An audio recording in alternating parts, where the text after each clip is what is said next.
entière, mais non, le temps a file vite quand même, hein? Et c'était dans je pense que c'était la première lettre premier livre biblique qu'on a étudié ensemble quand je suis arrivé il y a 5 ans. Et aujourd'hui, on va survoler, hein, c'est toujours une question de survol, l'Évangile selon Marc. Et on en parlait depuis un certain temps, fait 1 an environ qu'on en parle avec les anciens, vous savez, avec Pierre-Paul et Rénal, et de savoir bon, quel évangile qu'on ferait ou quoi que ce soit. Et plus qu'on se posait la question, qu'on réfléchissait, que je lisais, plus ça m'emballait de faire l'Évangile selon Marc. C'est probablement l'évangile le moins apprécié, le moins aimé parmi les 4 évangiles. Certains le trouvent un peu trop brut, le trouvent qu'il manque une structure avec certains détails que les autres. Pourquoi s'arrêter dans Marc quand on peut découvrir la richesse de Luc ou autre? Et de s'arrêter et de voir quel est le but de cette lettre, de cet évangile selon Marc. Quelle est la priorité qui veut nous amener à saisir et de s'émerveiller? Puis ma prière pour moi, c'est que non seulement on va survoler dans les prochains mois cet évangile, mais que chacun d'entre nous, nous puissions avoir ce désir de plonger nos regards et de lire à la maison et de survoler ces chapitres-là et de réfléchir, quelle est la pertinence pour ma vie aujourd'hui? Qu'est-ce que ça change concrètement? Qu'est-ce que Dieu veut transformer et rediriger mon regard à la bonne endroit? Vous savez, souvent, lorsqu'on parle de grandes nouvelles, hein, l'Évangile, c'est une bonne nouvelle. Et plusieurs veulent suivre Jésus, et encore aujourd'hui, plusieurs se disent, OK, je veux suivre Jésus, mais c'est quoi le bénéfice que ça m'apporte dans ma vie? Quel est l'avantage concrètement?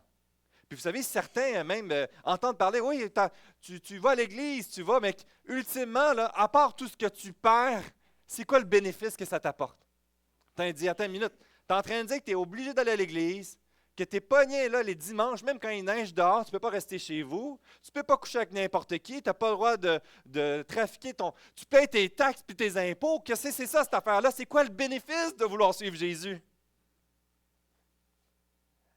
Vous savez, ça fait penser à Dietrich Bonhoeffer. Hein? Qu'est-ce que c'est ça? Oui, hein? Je travaille là-dessus, là. Et c'est un pasteur allemand en 1930.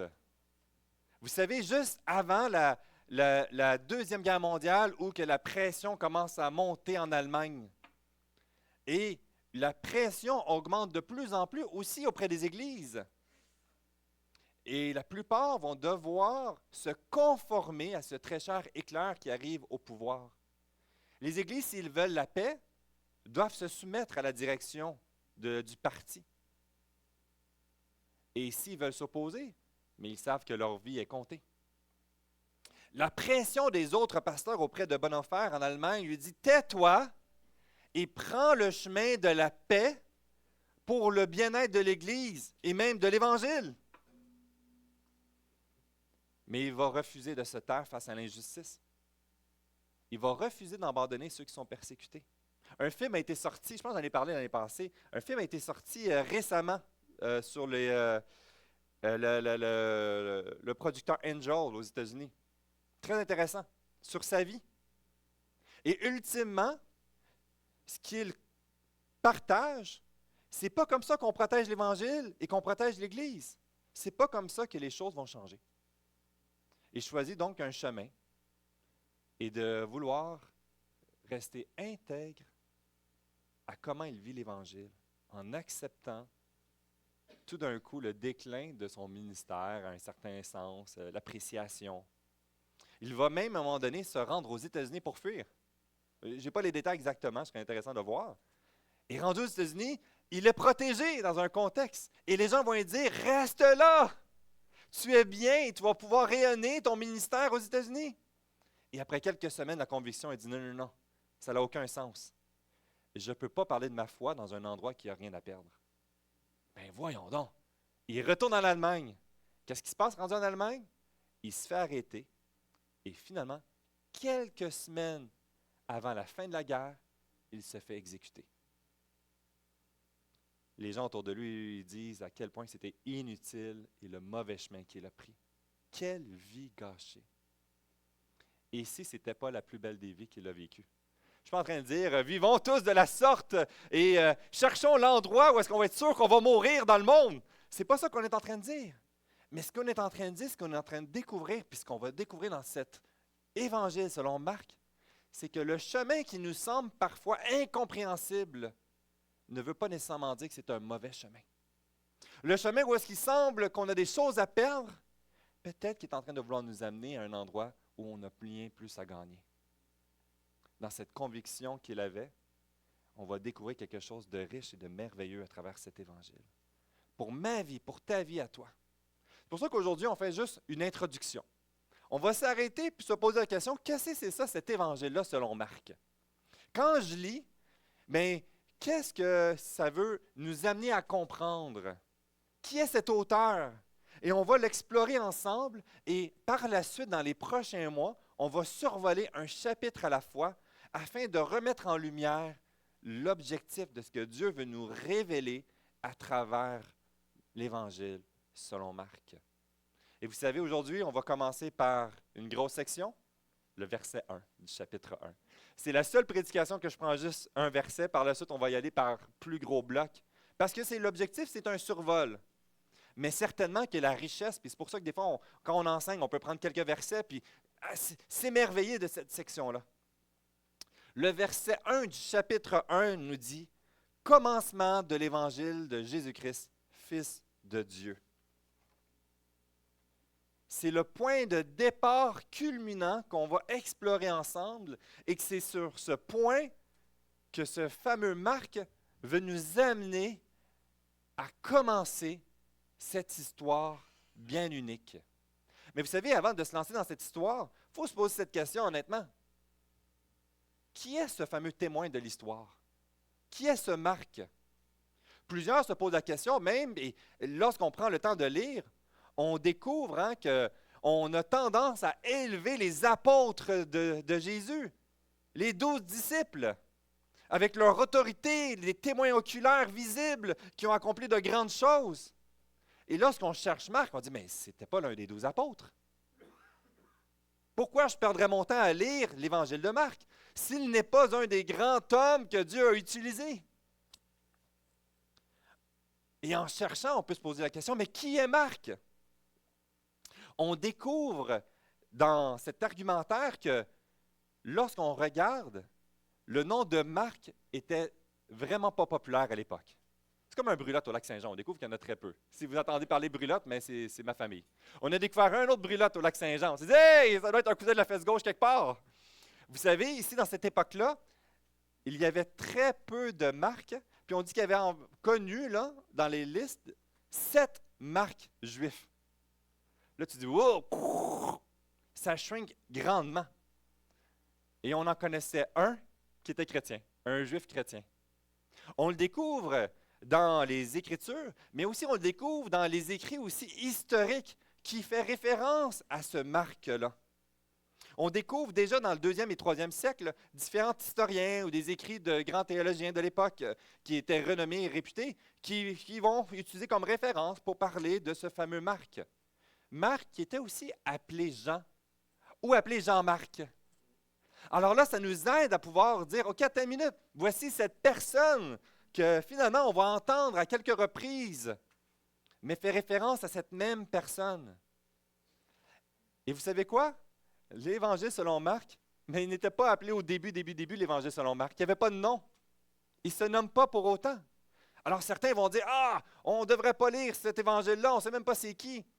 Mais la réalité, c'est de l'époque, qu'est-ce qu'il est en train de dire qu'il ne soit pas nommé? C'est pourquoi? Parce que tout le monde savait de qui ça parlait. Tout le monde reconnaissait l'influence et l'autorité qu'il avait de pouvoir écrire ce livre-là. Et le moment qu'on a mis son nom, c'est uniquement lorsque le temps a commencé à augmenter et que là, les gens pouvaient se poser la question, qui est Marc? Afin d'éviter toute confusion, déjà après le 1er siècle, lorsqu'on est dans le début du 2e siècle, on va préciser que cet évangile est selon Marc. Et ça nous amène à référer vers, mais qui est cet homme incroyable? Eh bien, ce qu'on découvre, c'est qu'il n'avait rien d'incroyable. C'est un homme bien ordinaire. savez, plus qu'on lit en arrière, des fois on s'attarde sur le passé en se disant, eh bien moi, j'ai rien de rapport avec ces grands hommes qui ont accompli de grandes choses. Et on élève même ces individus, et certains même vont se mettre à les adorer à un certain sens sur tous les accomplissements qui se produisent. Mais lorsqu'on découvre la vie de Marc, et on va découvrir la façon qu'il va rédiger son évangile, il va mettre le regard à la bonne endroit. Nous découvrons que c'est un homme bien, bien, bien ordinaire. On découvre ici, c'est-tu assez gros, on est capable de lire? Je sais pas si, OK, c'est correct? OK. On découvre ici, dans l'ensemble des Écritures, cette personne qui est dans Acte 12, un moment incroyable, hein, lorsque Pierre est libéré de prison par un ange et il va directement dans la maison de prière à Jérusalem où que Marie était une femme fort fortunée qui organisait les réunions de prière, qui avait une influence dans l'Église de Jérusalem. Et c'est dans cette maison-là que les Juifs chrétiens et ceux qui venaient à l'Évangile se réunissaient ensemble. Il y avait des non-Juifs qui se joignaient à eux. Et là, cette réalité-là ici, eh bien, ils sont en train de prier. Et là, Pierre vient à cet endroit-là et on découvre que c'est la mère de Marc. Marc, dans Acte 12, donc, on découvre qu'il est témoin de l'œuvre de l'Évangile, de la vie de prière. Il participe, visible. Est-ce qu'il était venu à l'Évangile avant? Mais ce qu'on sait, c'est qu'il est participatif témoin dès le début ici dans cette œuvre, dans Acte 12. On découvre probablement que, jeune dans la foi, comme plusieurs, dans Acte 13, il va se joindre à Barnabas, son cousin, avec Paul, pour le premier grand voyage missionnaire. Mais il va abandonner en parcours Paul et Barnabas. Dans Acte 15, on découvre que Barnabas donne une chance à Marc pour le ramener. Et un conflit éclate entre Paul et Barnabas pour le deuxième voyage missionnaire, à un point tel qu'ils vont se séparer, puis chacun va aller dans leur propre destination.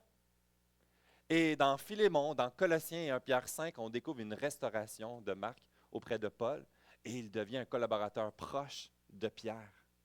C'est dans l'ensemble de ce fil conducteur, ce qu'on découvre, c'est des extraits qui nous permettent de découvrir un homme qui n'a rien d'extraordinaire.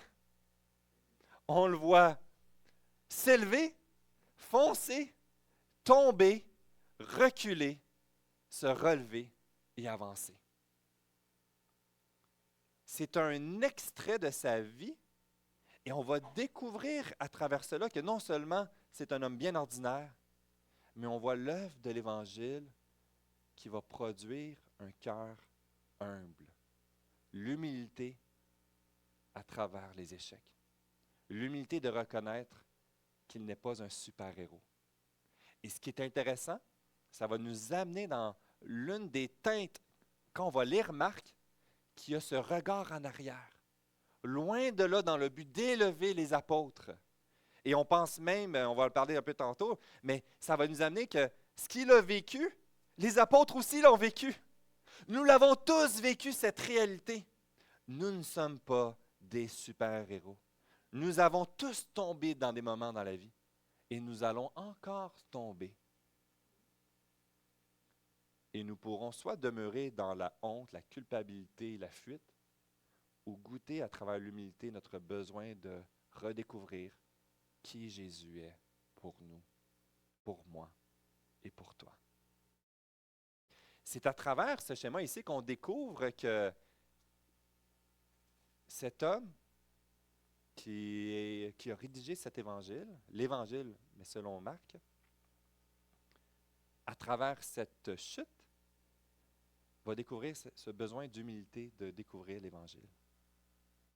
On voit dans cette section-là un parallèle tellement intéressant qui nous montre, et ça nous met ici cet indicateur qui se sépare d'eux dans le chapitre 13, verset 13, dans la première croisade. Et pourquoi? Qu'est-ce qui se passe exactement? Eh bien, on ne le sait pas. Il y a beaucoup de possibilités de ce qui s'est passé dans le moment majeur dans sa vie, mais on n'a aucune idée exactement qu'est-ce qui s'est produit. Tout de même intéressant de voir que dans le chapitre 13, verset 13, où est-ce qu'ils sont rendus, c'est quand la persécution et la souffrance commencent et que par la suite, eh bien, ils vont être persécutés. Donc, certains affiliés croient que de peur de souffrir, Marc va fuir. Une chose qui est certaine, c'est que c'était assez répréhensible pour que Paul refuse de le prendre avec lui. Dans le chapitre 15, on le voit. Il jugeait plus convenable de ne pas prendre avec eux celui qui les avait quittés, abandonnés. Il y a cet élément donc d'une forme de fuite. Ce n'est pas juste que la maladie et la santé ne le permettaient pas ou autre. Une raison qui a disqualifié son ministère de servir avec Paul et Barnabas.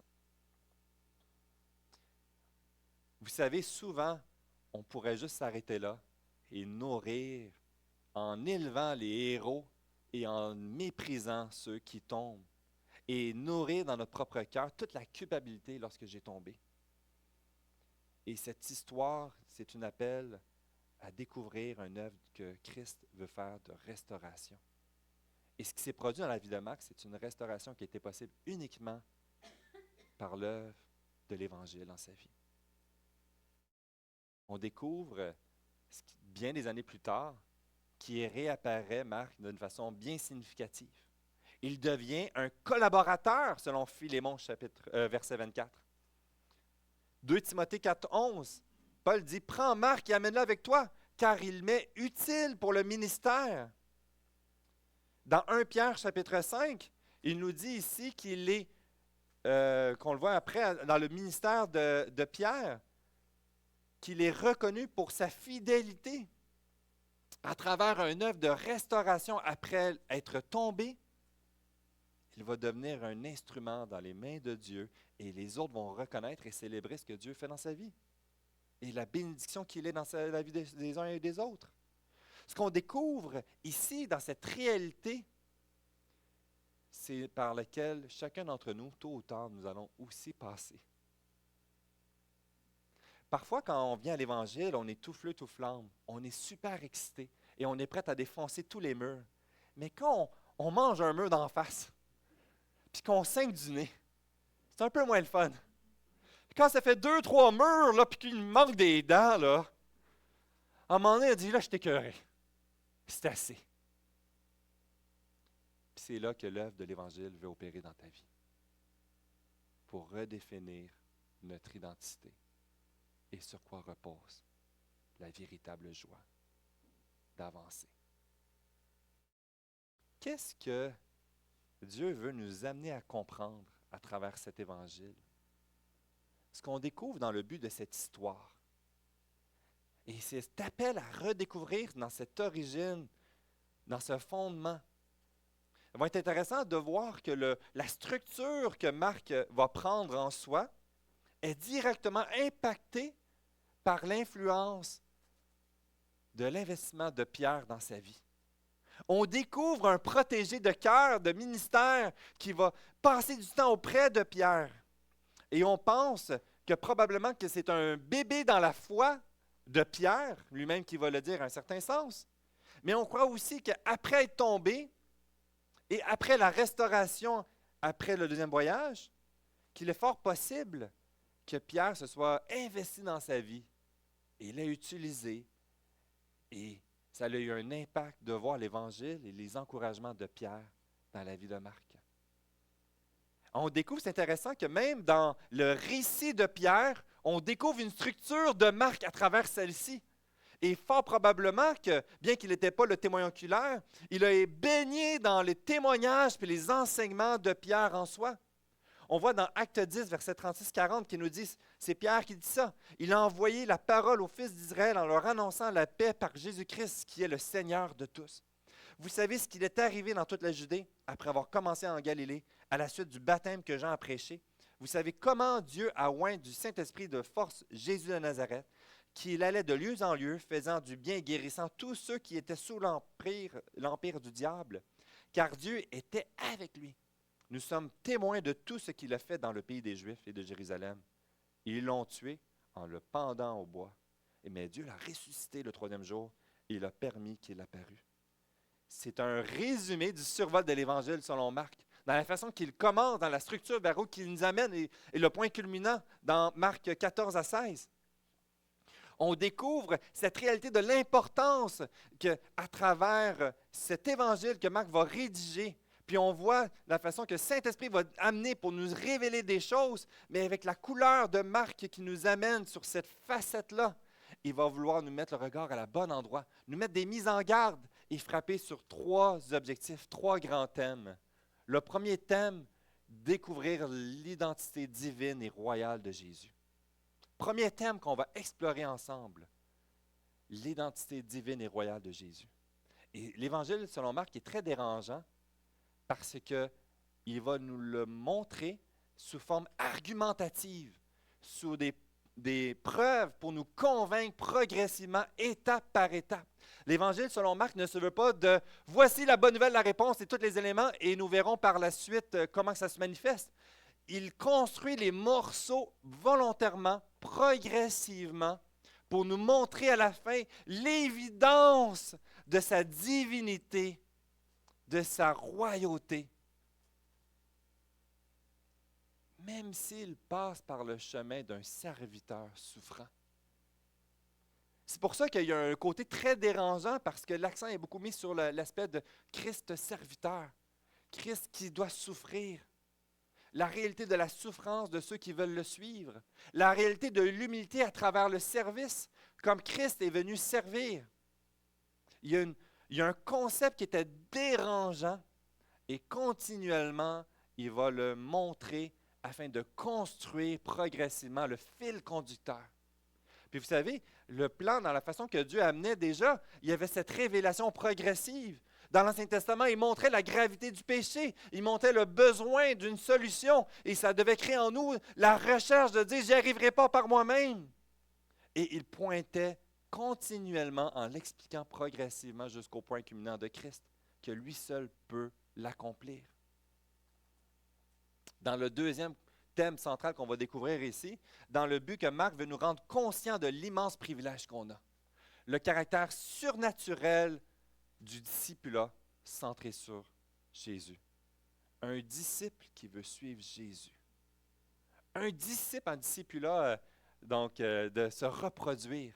Et ça commence par Jésus qui fait cette œuvre dans ma vie et qui désire qu'à mon tour, je m'investisse dans la vie des autres, afin de laisser l'œuvre de l'Évangile qui transforme ma vie et qui transforme la vie d'une autre personne. Comme Pierre dans la vie de Marc, dans la vie de Marc, dans la vie d'un autre. Comme Paul dans la vie de Timothée, qui le transmettent à la prochaine génération, à la prochaine génération. Et toute cette réalité-là, eh bien, ce n'est possible que par l'œuvre de l'Évangile qui se manifeste dans ta vie, dans ma vie, puis que par le Saint-Esprit, il opère. Alors ici, dans ce thème qui va vouloir nous amener à comprendre, c'est la préciosité, mais la grandeur de l'œuvre surnaturelle qui est la foi en Jésus-Christ. Vous savez, des fois, là, on tombe dans le passé. Des fois, quand on va dans des rencontres de famille, hein, puis là, moi je suis un jeune, là, mais là, j'entends les histoires des grands-parents, puis qui racontent toujours les mêmes histoires. Puis, oui, je connais cette histoire-là. Puis ça perd de son sens. Puis je me dis, hey, moi, quand je vais parler de ce que Jésus a fait dans ma vie, là, il y a tel nombre d'années, hey, ça fait plus de la moitié du temps. Ben oui, hey, ça fait vraiment plus de la moitié du temps. Wow! Il y a 24 ans. Il y a 24 ans, Seigneur Jésus est venu me chercher. Mais je ne veux pas rester dans le passé de « oui, il y a 24 ans, Jésus a fait ça dans ma vie ». C'est « oui, il y a 24 ans, Seigneur Jésus a fait ça ». Et ça m'émerveille parce qu'encore aujourd'hui, il agit dans ma vie. Ce n'est pas juste une question du passé, c'est une question du présent. Et dans ce troisième thème ici, affirmer le courage face à la persécution, à l'opposition et à la souffrance. Parce que vous savez quoi? Notre royaume n'est pas ici sur terre. C'est l'un des éléments qu'il va aborder. La réalité, c'est que les choses ne marcheront pas comme que tu veux parfois. Des fois, des choses qui sont précieuses qui vont s'écrouler autour de toi et que tu vas perdre ta raison même de joie et de vivre à un certain niveau. Puis ça va te mettre en lumière de te dire, oh, regarde, il y a une fondation sur laquelle tu peux trouver ta sécurité. Il y a une fondation où tu peux découvrir une joie à travers, même si les choses te font mal autour de toi. Ça vaut la peine de continuer d'avancer.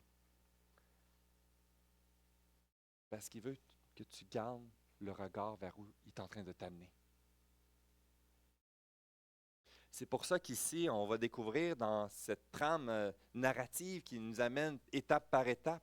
On va voir de la première section, chapitre 1 à 8, qui va voir pour mettre le regard à la bonne endroit. Il veut nous aider à saisir que le personnage principal n'est pas les disciples. Ils vont revenir à plusieurs reprises, mais c'est Christ. Il va nous mettre que le regard que trop souvent, on va se perdre à travers les miracles et être impressionné, à travers les démons, puis impressionné par l'autorité, puis notre place à travers ceci, à travers les victoires, à travers la libération politique. Nous, on dit vive notre libération de l'oppression de la politique qui veut écraser les églises ou autres, ou la foi. Le regard n'est pas à la bon endroit. Il est en train de vouloir ramener sur qu'est-ce que Jésus était en train de faire à travers tout ce qui se passait. Et il fait ces choses-là pour une raison bien précise, pour élever la personne de Jésus-Christ. Puis ce qui est intéressant, c'est qu'on va découvrir tous les apôtres autour de lui avec leur côté qui auraient toutes les raisons de les mettre de côté. Les échecs évidents, leurs doutes, leur recherche de contrôle, leur obstinement, leur immaturité. Hey, voyez, je suis en train de massacrer les mots. Là. Immaturité spirituelle. De voir Marc, enflammé pour l'Évangile, partir dans une croisade, fuir aussi facilement, de tomber aussi vite. Et on va découvrir que chacun de ses disciples vont le vivre à différents niveaux. Il y a un accent qui est mis pour le mettre en lumière. Parce que personne d'entre nous sommes parfaits. Personne d'entre nous contrôlons toutes choses. Et si dans ta vie, ton désir, c'est de prouver à Dieu que tu es capable de le mériter, c'est une question de temps avant que tu te plantes. Si tu dis, je n'ai pas besoin de toi, Jésus, je vais faire ma vie de mon côté, c'est une question de temps avant que tu te plantes. C'est le regard à la bonne endroit. Et dans les premiers chapitres, on va découvrir cette assurance que ça vaut la peine de laisser Jésus la place dans ta vie. Et ça continue après ça du 9 à 16, dans le 8 vers le 16. Qu'est-ce que ça représente, laisser Jésus dans ta vie? Il y a un chemin qui va amener à prendre des décisions et y faire confiance. Il y a de la souffrance de perdre des choses qui sont précieuses pour accepter quelque chose qui est encore plus précieux. Et de découvrir le modèle du Seigneur Jésus qui a marché au-devant de nous, qui a ouvert le chemin et qui nous attend à l'autre côté, en nous préparant une place. Cette histoire, c'est une histoire qui est importante pour moi, pour toi. Parce que c'est pas juste une histoire du passé, comme les grands-parents qui nous rencontraient. Voici ce qui s'était passé. Moi, dans mon temps, on ne mangeait pas toutes ces affaires-là. Moi, dans mon temps, j'avais un jouet seulement. Vous êtes gâtés, vous autres. Et là, on parle juste du passé. Oui, mais concrètement, dans ma vie aujourd'hui, qu'est-ce que ça change? Hey, on est d'accord, hein? Je ne suis pas en train de contredire cette réalité-là. Mais concrètement, aujourd'hui, qu'est-ce que ça change dans ma vie? L'impact de l'histoire est importante encore pour moi parce qu'il y a une œuvre qui veut opérer pour moi en 2026. Et cette réalité ici, dans ce concept de 2026, c'est de se réapproprier ce fameux verset ici qui commence au commencement de l'Évangile de Jésus-Christ, Fils de Dieu. Il y a toute la richesse dans ce verset-là. Ça commence par quoi? Commencement, au début, le début. Vous savez, on entend cette réalité-là dans Genèse, lorsque toute chose a été créée. Et on entend ici, lorsqu'il parle d'une nouveauté, il y a quelque chose qui commence. Puis c'est quoi? C'est la bonne nouvelle pour toi et pour moi. Et il écrit ceci qui vise, l'Évangile selon Marc était écrit pour les croyants. Il ciblait les croyants pour leur dire « Hey, rappelle-toi qu'il y a un point de départ quelque part. » Des fois, on parle d'il y a 30 ans, il y a 40 ans, mais c'est important de se rappeler d'où qu'on arrive, sur quoi la fondation qu'elle repose. Cette grande nouvelle a eu un élément déclencheur. Et on le voit que dans la façon que Marc, on va le voir, il commence directement pour connecter avec l'Ancien Testament. Ce qui avait été annoncé, ça commence là. C'est parti. Nous, on regarde en arrière et on dit « Wow, ça a commencé à ce moment-là. » À travers cet accomplissement des prophéties dans l'Ancien Testament, à travers Jean-Baptiste qui est directement l'accomplissement de ce qui avait été prophétisé. Un nouveau commencement a lieu et c'est une grande nouvelle. C'est une bonne nouvelle. Non seulement ça, c'est une bonne nouvelle qui transforme aujourd'hui, on est quoi aujourd'hui? Le 11 janvier 2026. C'est une grande nouvelle qui est majeure et importante pour ta vie à toi aujourd'hui. Ça a une place dans la façon que tu vas vivre ta journée aujourd'hui et demain. La façon que tu vas vivre le restant de ta vie. De le revivre à chaque jour. Ce qui est intéressant ici, c'est que Marc a écrit ce livre-là pour des croyants. Mais ils avaient tous compris l'Évangile. Ils avaient tous entendu le message de l'Évangile. Pourquoi tu me répètes cette histoire-là? Et parfois, on est comme les petits-enfants qui entendent le grand-père qui raconte encore la même histoire, qui répète, puis dit, là, je suis tanné d'entendre cette histoire-là, et je perds mon émerveillement de la grandeur de cette nouvelle. Et de dire, ou plutôt, raconte-moi encore cette histoire-là. J'ai besoin de le réentendre et de vivre ma vie aujourd'hui à la lumière de cette grande nouvelle. C'est une annonce haut et fort, un cri du cœur qui est en train d'être fait pour dire, tu as besoin encore. Il parle à l'Église ici, primitive, dans le premier siècle. On a besoin d'en réentendre cette histoire-là. Et aujourd'hui, on reçoit cet héritage pour dire, moi, toi, j'ai besoin de réentendre cette histoire et de saisir sa place pour ma vie aujourd'hui. Et ce qui s'amène dans cette section ici, c'est à travers l'œuvre de cette bonne nouvelle de Jésus-Christ, Fils de Dieu. Cet appel de grande nouvelle qui veut soulager notre désespoir, nos découragements, nos brouillards, mais en passant à travers des séminaires de souffrance. La souffrance fait partie du chemin à suivre à Jésus-Christ. Hey, c'est le fun, ça part bien, hein? Mais on va découvrir de quoi de beau à travers celui-ci. On va découvrir qui est l'œuvre de Jésus en arrière de tout cela. Qu'est-ce que ça nous dit ici, Jésus-Christ? Fils de Dieu.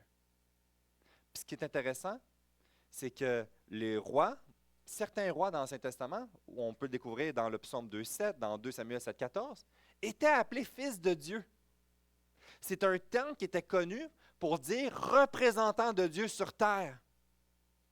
On est en train de dire, voici le représentant de Dieu sur terre, mais il y a un accent qui va, dans la richesse de Marc, va nous dire, c'est bien plus que ça. Parce qu'il est le grand roi qui règne sur terre. Le Messie et le Fils de Dieu sont très proches pour démontrer qu'il est le roi par excellence. Que les fils de Dieu, les petits rois dans l'Ancien Testament, ne sont que des petites figures imparfaites de celui qui est le grand roi. Et qui est le grand roi? C'est Jésus-Christ. On est en train de découvrir dans cet exposé la défense de la divinité de Jésus, de sa royauté, et qu'il est bel et bien le Sauveur qu'il était annoncé. Et dans cet énoncé qui va nous amener, il va amener le peuple, les enfants de Dieu, ceux qui disent, oui, Seigneur Jésus, je veux te laisser la place dans ma vie. Que ça produit une transformation et un rayonnement visible pour tous. Cet appel à rayonner cette bonne nouvelle de ce qui s'est produit dans ma vie. Et ce qu'on découvre à travers l'auteur, Marc, et ceux qui vont vouloir mettre en lumière à travers une imperfection, c'est qu'on est tous des êtres imparfaits, qui vont se planter, qui vont tomber, qui vont douter, qui vont vouloir s'entre-déchirer les uns avec les autres. Puis Jésus dit, je suis mort à la croix pour toi. Je n'ai pas fini mon œuvre dans ta vie. Suis-moi. Es-tu prête à me suivre? Je vais te montrer quelque chose de bien meilleur. Et c'est ce qui nous amène à découvrir ensemble dans les prochaines semaines ce chemin dans lequel que Jésus a passé, puis qui nous dit, suis-moi. Je vais venir te chercher. C'est moi qui vais tout accomplir et je vais te relever à chaque fois. Est-ce qu'on est prêt à découvrir le chemin de la vie à travers l'œuvre de Jésus pour notre vie? conclusion ici. Vous savez, le jeune théologien Dietrich Bonhoeffer, le choix semblait tellement inutile, avoir tellement perdu de choses dans sa vie. Quel mauvais chemin, quelle vie gâchée en ayant passé dans la souffrance, la persécution, l'emprisonnement et l'exécution. Mais après, ce qui est intéressant, c'est que ses écrits vont transformer des générations et des générations de croyants. Son témoignage devient une référence mondiale. Ce qu'on ne comprenait pas avant, le pourquoi, après, les gens regardaient et c'était tellement évident que c'était la bonne voie à suivre. Il va devenir un exemple d'une personne qui a fait confiance à Jésus et qui était convaincue que ça valait la peine d'avancer. Et c'est une petite image bien imparfaite de ce que Jésus a fait parfaitement. Et il l'avait compris. Puis dans ma vie à moi, puis ce que j'espère, c'est qu'en lisant l'Évangile de Marc, on puisse ressaisir la grandeur de qui Jésus est pour toi, pour moi, de ce qu'il a fait et comment ça change ma vie aujourd'hui. Et si le chemin qui semblait le pire était finalement le seul bon chemin à suivre, de l'obéissance, de faire confiance à Jésus pour ma vie.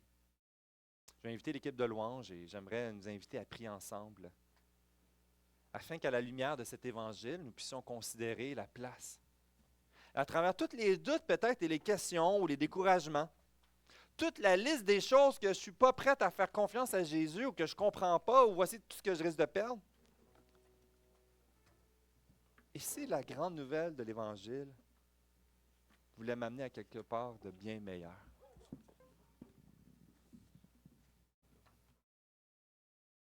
Et si perdre de petites choses m'amenait à gagner de grandes choses?